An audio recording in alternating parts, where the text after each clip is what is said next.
Warning, this video isn't for anyone under the age of 16. If you're under 16 years old, please leave the video now because we do get into some adult type shit. Thank you.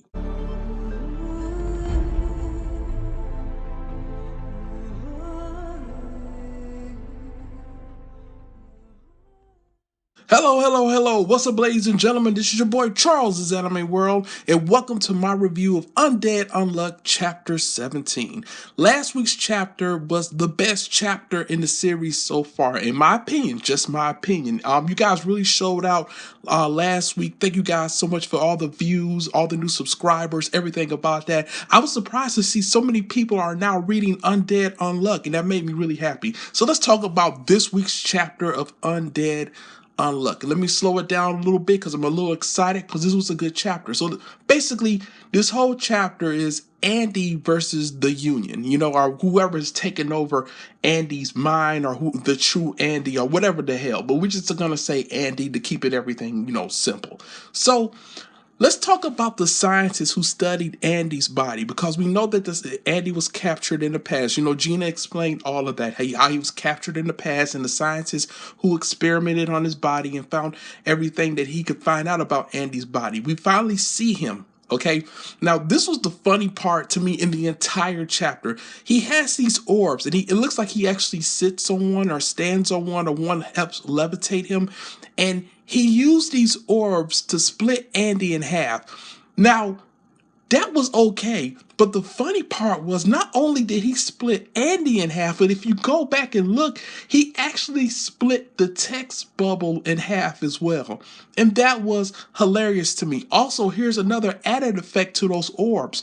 When those orbs cut Andy in half, they also set him on fire, because the scientist knows that because of Andy's regenerative skills, fire slows them down. It doesn't stop them. I mean, nothing can stop Andy from regenerating, but the fire slows it down. Now let's talk about my favorite character, my new favorite character that we were introduced to in this chapter, named Top. Now, Top has incredible speed. I'm not talking about like he's faster than the Flash or anything like that, but he's very fast. Okay, you can still see him running. It's not like an instance where you like, where did he go? You can actually see him make a trail and him actually leave. So he saves Fuko and Shin from Andy, because this version of Andy, this evil Andy, he's after, Fuko. He wants to kill Fuko. Once Top saves Fuko and Shin, Fuko has this plan. She says, no, I gotta go back and save Andy, And here's the funny thing. Did you guys catch that? Because I caught it as well. And Fuko was wondering the same thing. Top couldn't stop running. Okay, for some reason or another, he could not stop running. So maybe speed isn't actually his ability, his negate ability. Maybe it's something else, but because, whatever it may be, it just lets him go really fast. Maybe his negate is something like push or something like that. I don't know. But for some reason or another, he could not stop running. So you would think that if a person has super speed, they can run and stop as they please. We've seen that with fictional characters before. Speedy Gonzalez, The Flash. We've seen this before. I think that Top and Fuko might end up being really close friends.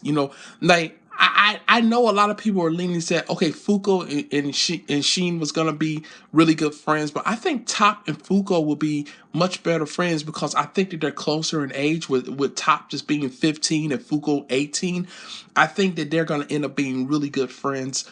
Now, here's another member of the Union I want to talk about. I really wasn't that thrilled about him. Let me know in the comment section if you like him or not. But that robot member, the one that looks like a giant orb or whatever, he used shields to protect the other members from Andy's finger bullets. So I was like, okay, that's cool. Then we see this gun guy. We've seen him before. We don't know anything about him really, but we know that he carries 2 sharpshooters. And he used them to ricochet off of the robot guy's shields. And, he used the bullets was ricocheting off the shield. So I was like, oh, that's really cool. But then we see the big samurai guy. And I don't know what his ability is, besides that he's incredibly strong. To the fact that it looks like when he first hits Andy, he takes off his legs. You know, and Andy does regenerate him, but you can clearly see that when Andy's standing up, he's using his blade to stand up. It looks like his legs are completely gone from just one strike of the big samurai guy. But again, I can't wait to find out a little more about him. Now let's talk about Mega Man Boy. Yes, his whole body is made of artifacts.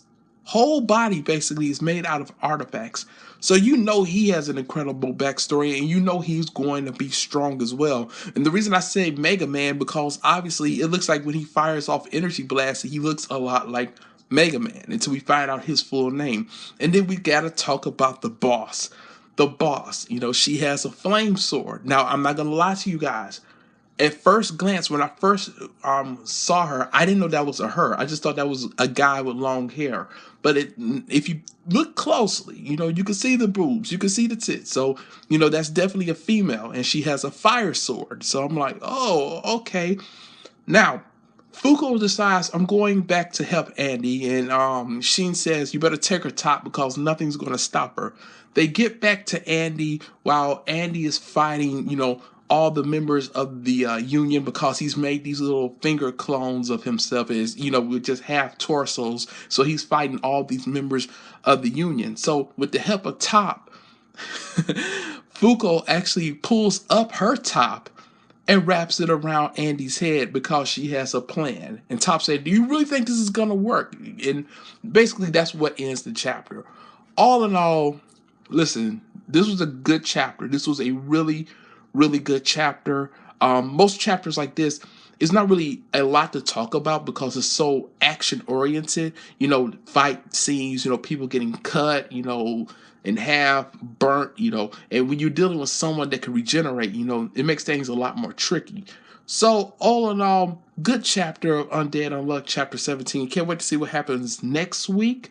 But let me know in the comment section below, you know, what was your favorite part of the chapter? Did I miss something? Do you guys believe that this chapter was better than last week's? Because to me, to be honest, I don't believe that it was better than last week's. Last week's chapter was just something incredible. I do like Top. I like Top. I mean, what guy really doesn't like Top? But but anyway, I like Top. And I have to admit, the scientist, he's very intriguing. I can't wait to find out more about him, his backstory, but I know that's going to be a long, long time from now. But hey, that'll do it. Thank you guys so much. I'll catch you next week, and hey, sayonara, suckers.